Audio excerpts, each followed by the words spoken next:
Magandang araw mga kagabay, ngayong February 3, 2026, araw po ng Martes.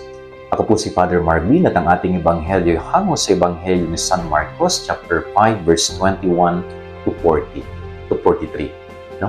Ang dami pong pinagaling ng Panginoon na mga may sakit.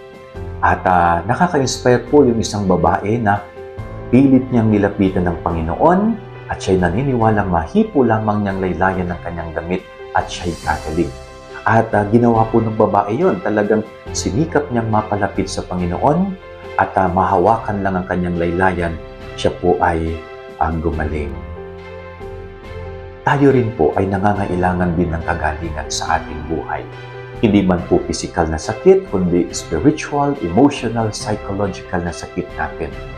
At napakaganda pong tingnan natin yung ugali ng babae sa gospel, no? Sinikap niyang malapitan ng Panginoon upang siya ay gumaling. Sana ganun din po tayo bilang mga tao na nangangailangan ng kagalingan mula sa Diyos. Sikapin natin siyang hanapin. No? Sikapin natin siyang matagpuan. Sikapin natin siyang mahawakan. At alam po ninyo, may pagkakataon na pwede nating mahawakan ang Panginoon. Saan, Father? Sa pamamagitan ng banal na Eucharistia. Kapag tayo nagsisimba, tinatanggap natin ang banal na katawan ng Diyos, ibig sabihin dumadampi sa ating mga palad mismo si Jesus ng kagalingan ng lahat ng karamdaman. So, ma-inspire po tayo sa babae, no?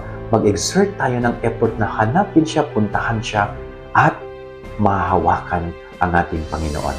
Yan ang ating gabay aral niya maghapon. God bless po sa inyo lahat. Pagpalain kayo ng Panginoon.